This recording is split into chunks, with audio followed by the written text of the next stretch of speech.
This is We the Sales Engineers podcast, show 207. Welcome to We the SEs podcast, the show for sales engineers by sales engineers with your host, Ramsey Majaba.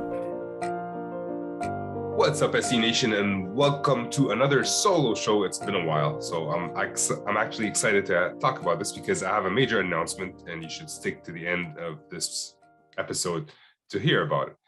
Otherwise, well, you might miss it, and it might be good for you. Yeah, I think it will be good for you. Anyways, a few weeks back, I had show 200, and part of that show 200 was 28 lessons learned from 200 episodes of podcasting, well, 199 episodes of podcasting and countless conversations. One of the last things I put out there was mentoring sucks. And I got some pushback from Damien Hanna, at least. Well, I'm sure other people would have said, oh, what is that? And I wanted to elaborate on it in a later show. So this is the show where I'm going to talk about why mentoring sucks. I actually wrote a blog post about it, but I never published it. So I'm just pretty much going to talk about that blog post and put it in a podcast format. But when I say mentorship sucks, it's based on my experience. Some other people might have seen mentors, might have had mentors, and I'm going to differentiate about like a few nuances at a later date. And they might have been happy with their mentors. But here's my experience with my official mentors. The first mentor I had was at Nortel Networks before it imploded. Well, actually, it was imploding at the time.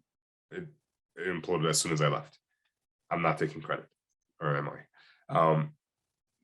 So my first mentor there, he basically saw himself as my boss. Like, I was his gopher. Go do this. He ordered me around, and I didn't learn anything from him. He didn't try to teach me anything from him. It's probably because I was an intern at the time, and maybe he didn't see the value in teaching me anything because I was just going to leave in a few months. It was a 16-month internship though, so I could have done a lot more to help. Like, I actually had to beg him to give me some work beyond what I was asked to do, which was something called sanity testing, which drove people insane.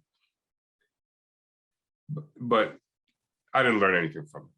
But let's forget about that specific experience because it was an intern experience. Hopefully other interns and other companies get treated better and they are seen. It's more of a learning term for them than it is a cheap labor for the company that they get hired at. But in my second job, my mentor was off for the first week, but I didn't have a laptop, so it didn't really matter. And then when I did get the laptop and she came back, again, it was more of ordering Ramsey around. And she used a lot of acronyms, which I didn't understand. And because I didn't get the chance to build that relationship, she never said, come back to me if you have any questions, or do you have any questions here? I never felt comfortable asking her, what are these acronyms? So I would not ask her anything. I would go to somebody else. And we were co-located in one building. I would just walk past her desk in most cases to ask somebody else some information.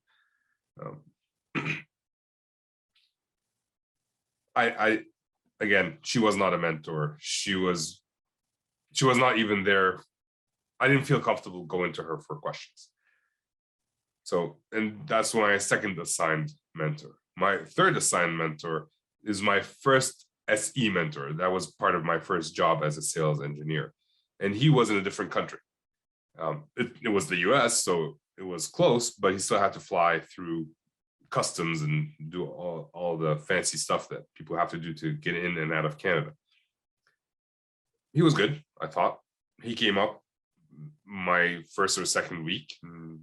We talked products. That's all we talked about. We didn't talk about sales or sales engineering or anything like that. We just talked about products. What are these products? And he gave me a demo of the products. I didn't get better as a sales engineer there. I still didn't even know what sales engineer. I didn't know what sales cycle was. We never talked about any of that. And then he disappeared. he would contact me once every like 3-4 weeks, say, hey Ramsey, how's it going? He's like, yeah, good, all right, take care. He'd disappear again, and then he left the company after a few months. It wasn't my fault. I've said that in the past. He got a better opportunity. He didn't leave because of me. So in all these cases, I had to overcome mentor deficiencies.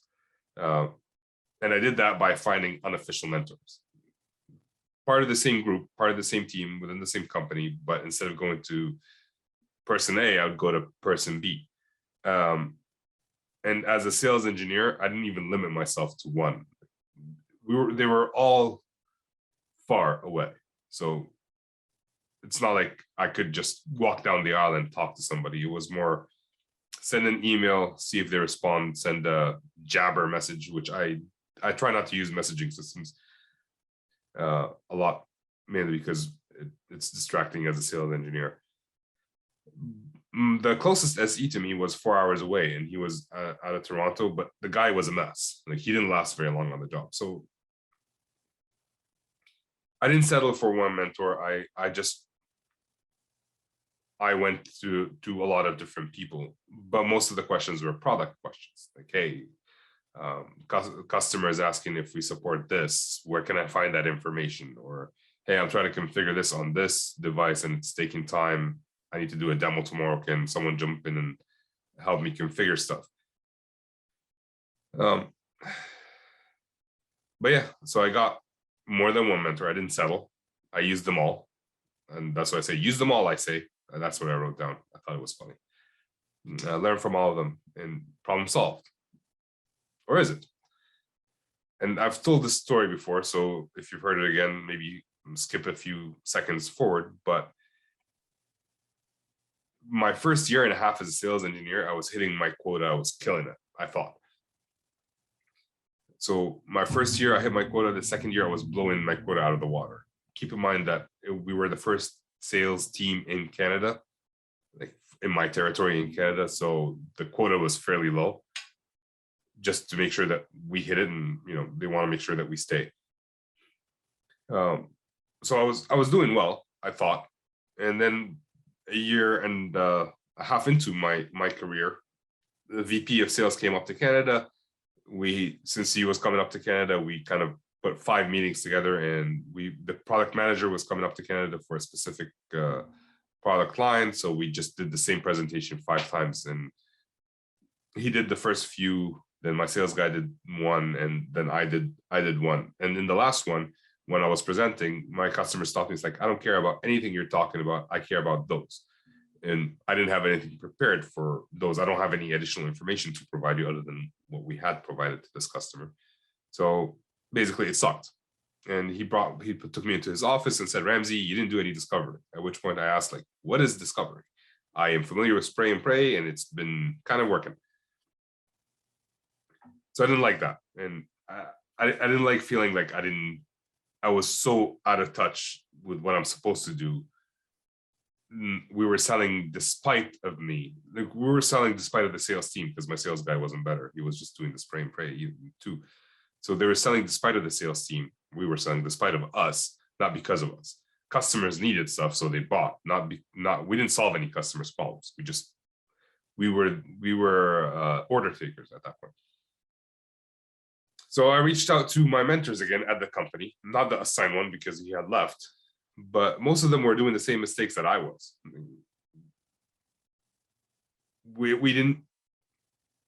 Those who weren't doing the same mistakes didn't know how to tell people, like, hey, you're making a mistake. So they just let people do whatever they want, and they did their own thing. So all the mentors, as nice as they were not very helpful in fixing what I was doing wrong. It was more, you're doing the right thing according to them. So, and mentors within the same space, they know the technology, they can help you share stories, so they are useful. They are dealing with the same people mostly, like product managers, marketing, sales engineer manager, sales leaders. They know them, so they can help you navigate those situations. But they were lacking in a lot of different places. Here's why. I see 3 reasons why mentors or mentorship sucks or mentors suck. It's not their job to mentor you. It's a small part of their job potentially. And most of the time, sometimes they do it because they care, but a lot of times they do it because they have to prove themselves that they can get promoted. So part of, hey, being a leader or whatever, you have to mentor other people. It's like, all right, fine, I'll mentor whoever. And there is no format for, and we'll talk about that. And their main job is to sell. Their main job is not to mentor somebody else. Like if the salesperson finds out that an SE, especially if they're tied one-to-one, is spending more time mentoring than selling, that's a problem, and it is a problem. So if the focus will be on selling and mentorship falls by the wayside. Most mentors, the second reason why mentorship sucks is most mentors are never taught how to mentor. So they just end up like, it's like checking in, like, hey, how's everything going? Good, great. They don't dig in, they don't understand. You might go to them if you have questions, you might not. So there is that. And the third reason, most companies don't have a system for mentorship. Like, what is a mentor supposed to do? What is the job description of a mentor? Am I supposed to just be there to answer questions? Am I an encyclopedia for whoever is coming new? Am I supposed to do role play with them? Am I supposed to give them homework or her homework? What is the system of, what is the process of mentoring people? So there's that. And people say like, oh, it's in the end, it's the manager's responsibility to mentor. And yes, the manager has one responsibility to make sure that the SEs are mentored and coached, but also like the manager is responsible for a lot of different things, like the business strategy, hiring, firing, building the team, building process, working with product management, marketing, sales. I mean, there's a lot of work happens between sales engineering leaders and sales leaders because there's a lot of sales engineers and salespeople fighting for some reason. Approving travel, conducting performance reviews. So it's not just their job. And in my current company, one SE manager has 20 people under them. We had Akshat on the show, and that was kind of a question that people asked in interviews. Like, how many people do you manage? 1,700? Okay, then you might not be there for me.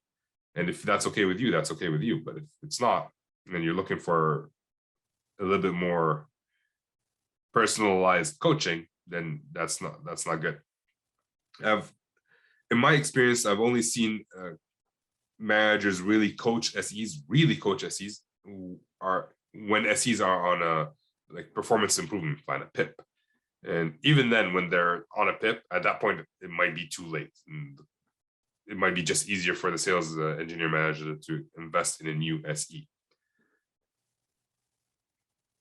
So like, I don't like calling what I just described earlier as mentorship, to be honest. And I'm always honest. Paul Urphy, he's been on the show. He was on show 197 of the podcast, and he has become a friend since then. He called this wingmanning. Like, you're there to be the wingman. If someone has any questions, they can ask. But it's not really mentoring per se. So this has been so far a fairly negative podcast. There is a silver lining because as SEs, I can see two options for SEs right now. Option one, which most people end up doing, is finding actual mentors. And I started We the SEs, the podcast, specifically for that. So I can talk to people outside of my like employer's purview or even my industry. Because SEs within my employers, like within my organization, were doing the same mistakes that I was doing. So that was no help. Also, people within my industry tend to do the same things in a similar fashion. So I would have very much limited what I learn if I were to just focus on my industry. So the podcast, like I've had, 207, this is episode 207. I've talked to maybe 200 people. And I talk to a lot more throughout. This podcast has acted kind of as a mentor for me. But I've worked on this for years. I started this in 2018. It's 2022. It's been more than 4 years because I started in February. Not many people have that much time or patience. I can't believe I had this patience, to be clear. So you might just want to go out and find mentors, but they cannot be assigned. That's the thing. You cannot have assigned mentors. They're assigned. You didn't pick them. You didn't click with them. You didn't learn anything about them. They're assigned. What you have to do is basically convince some people that you look up to that you are worth their time. And you could have a relationship outside of like whatever company. Like you can go play tennis with them and just pick their brain, or I know that's what one person does. And it's not an official role that they sign up to. They just do mentor, like you build a relationship with them and they kind of become mentors, kind of the same way as people become friends. You don't sign a contract to be a friend with someone. You don't do pinky swears and BFF. I don't know what people do, actually. I'm just going to stop here. So it's a relationship that you need to build. And Chris White has been my mentor for a bit now, and for both being an SE and actually helping guide me or provide feedback on how I can have we the SEs have a bigger impact on people in general, and the biggest impact as possible. But he's a busy guy. He's working a full-time job as an entrepreneur, so he's very busy. It's hard to get a hold of him sometimes. So mentors are not always available when you need them. And that brings me to the next option that I see, which is external coaching. And this is something I wish I would have had a long time ago. I mean, I wouldn't have spent a year and a half thinking that I was the best thing since sliced bread. And then a year and a half after that, flailing in the wind, reading 17,000 books about sales and the 2 books about sales engineering that I could find. The podcast helped. People jumped on calls and ran me through things, but it's not coaching. Like, they would help me one time and then they're busy. I mean, they don't have time to spend working with me all the time. So I had to find other ways. And because people have helped me, I've also helped other people. I like to help people in the SE family, which is my family. I consider SEs as part of my family. And that's where I can see their eyes light up when they realize something. We always talk about, hey, what do you love about sales engineering? It's like, oh, seeing the eyes light up for my customers when we help them solve a problem. I find a bigger impact in helping individual SEs and helping them fix something in their life or career, or understand something that they've been doing wrong and how they can fix it. And as a coach, I'm not their boss. I'm not their colleague. They're free to tell me whatever they want. I mean, they can't tell if they're having a problem with the boss. I mean, sometimes it's very hard to tell the boss that he's the problem, or you don't want to be talking negatively about anyone, but they're like, the people I work with, they're free to tell me whatever they want. Like, hey, my salesperson is an a-hole, or there is no career progression for SEs. What am I supposed to do? And they can say that, and we can work through that. And there are so many areas that can be improved. It's like sports, it's like basketball. Basketball has dribbling, shooting, layups, defense, post-ups. There's a million things that people can work on in sports and basketball. Same thing with sales engineering, demos, discovery, relationship building. There's a million things. I mean, I was just talking to someone who just told me, like, hey, I need to improve in my discovery skills. And talking through it, we realized that it's not the discovery skills that is important. This individual is coming in so late in the sales process that that person is not able to build a relationship with the customer, and whenever she asks questions or nothing, there is no relationship. They don't have to answer it. So it's not actually the discovery process, it's the relationship building, the possibility of coming in earlier in the sales cycle. These are all things that we can work on. But why are coaches so valuable? Here's a few reasons. Coaches can be honest, or at least more honest than managers. Managers want to keep their SEs happy. I had my SE manager, great manager, and he would come up every 6 months, and once he figured out, like, hey, this guy needs a little bit more love, otherwise he's leaving, he's at risk, he started coming up every 3 months. And because he wanted to talk through certain things that I was going through and convince me that it's normal or they can be worked on. But it was more of a sales job, right? He was selling me on staying. And also, coaches don't have to worry about HR. I mean, if I'm a little bit harsh with someone who's like a little bit going off the edge, they can't go to HR. They can fire me, but they can go to HR and ruin my career.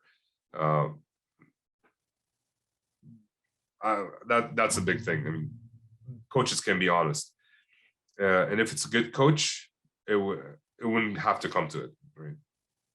If someone's open enough to get a coach, you would want to be honest, I would hope. And Aileen McNabb, she's one of the coaches that I've talked to in the past. She's been on the podcast.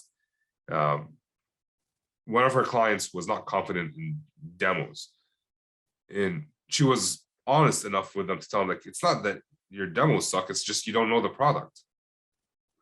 And that's where honesty comes in. And SEs can be honest as well. There are some things SEs don't want to tell their managers or their mentors, especially within the same company. The worst feeling SEs get is doing a role play and they have to demo in front of their boss, from what I've seen, because now they're going to be judged by their teammates and their boss, and maybe they're feeling insecure and they don't want to talk about the specific thing with their boss. They need a coach, and the coach doesn't replace the manager. The coach will give the SE the tools to deal with certain situations, including the manager. Like, hey, you're feeling insecure about this thing, but we need to work on it to get better, and your manager needs to be involved in such a way. So another reason why coaching is important, in my opinion, again, this is all biased because I am gonna announce something at the end, but I truly believe this, otherwise I wouldn't be announcing what I'm announcing. Coaches are a great external source of information. So people within my company were doing the same mistakes, but people outside my company, they were doing different kinds of mistakes, but they were doing some things right that I could learn and bring it into my company. As a coach sees different organizations doing different things in different ways. And although they might not say, like, hey, that company is doing it this way, they might say, have you thought of doing something like that, and work through it? So you're not tied into one way of doing things, one way of thinking. You can, as an SE, you'd be able to think outside the box with your coach. The fourth thing is 2 is better than 1.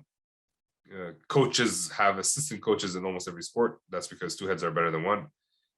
Head coach has a broad view and is responsible for the success of the entire team. Assistant coaches can take different aspects. In this case, like, you can have a head coach who's the manager and the assistant coach who is an external coach who can help out and bring additional information. Again, a coach does not replace the manager or their role. It's just another set of eyes, another set of information. So number 5 reason is coaches can provide attention to the individual. Managers have so much going on. I mentioned that earlier. I've been in sales since 2014. I was in consulting before that since 2012. Since 2014 to 2021, middle of 2021, I didn't have a one-on-one with my manager, and that's just me. I'm sure other companies have one-on-ones, but they would reach out if I need something. And when I had one-on-ones, the agenda is not about me. The agenda is about what the manager needs from me, what opportunities I'm working on. What do I need to do to successfully close a deal or help the account manager close the deal?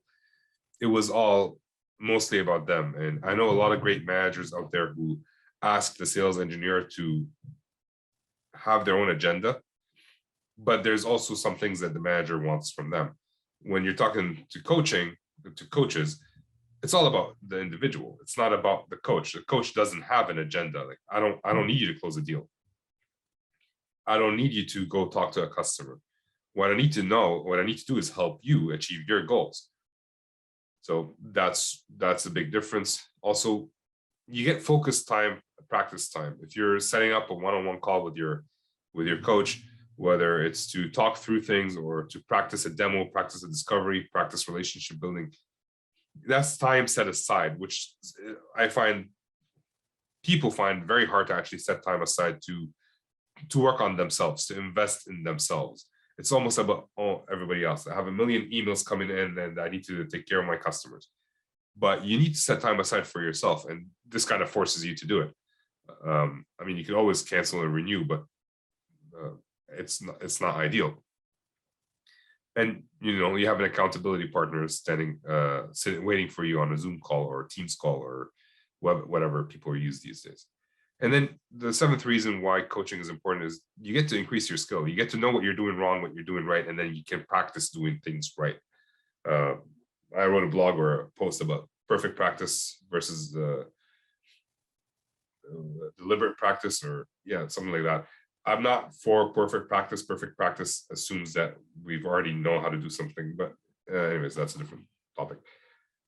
So at least you get to work on your skills and get to improve. So that's the seventh reason. And these are, I think, all the reasons that I have for someone wanting to coach. So let's talk about the announcement for today. I wished I had someone more, like when I started the podcast, I started because I wish someone had a podcast to talk about sales engineering. There wasn't any. Right now, there are a few coaches out there, and they're great coaches. Aileen McNabb is a great coach. So if you want to check her out, please check her out. Find a coach. But here's the service that I'm offering. I'm calling it the SE hotline. It's basically a spot where SEs can register, and they get, after an assessment, they get assigned a coach, and they can build a curriculum, find out what the goals are, and then work to achieve those goals together. There's an asynchronous format and a synchronous format. So two different options. Basically, one that is affordable. I really wanted this to be affordable. I wanted people to actually be able to pay for it, because unfortunately, a lot of companies don't invest in their SEs as much as they should. So that's one way you can do it, and hopefully you can expense it against your company, talk to your manager about it. But through that, after the assessment, you can have asynchronous access to your coach, unlimited access. It's not like you can have 5 messages between you and your coach. No, you can talk to them as much as you can. If the coach is sitting on at their desk, by the way, the coach is me currently, they will answer you. If they're away and they come back in an hour or two, they will answer you then, and you can have a conversation through that. Or you can have a one-on-one session if you choose to, for an additional fee. And you don't have to wait for your next appointment to talk to your coach about something that you're going through. You can just ask the question and you'll get an answer. You'll also be given access to a growing library of courses and workshops and that sort of thing. So there's a lot that I want to offer as part of the service that as it grows, but I'm going to just stop here because I don't want to bore you with all the details, especially if you're not interested. If you are, I would recommend you check out the show notes for this page. There will be a link to that service. And there you can book 15 minutes with me if you have any questions. That 15 minutes is not a coaching call. It's, well, if you want 15-minute coaching call, you could use that. But it's there to answer any questions that you may have about the service. And I look forward to chatting with you. I hope this is something that will be useful to many people. So that's it. check out the SE hotline. And with that, this is me signing off.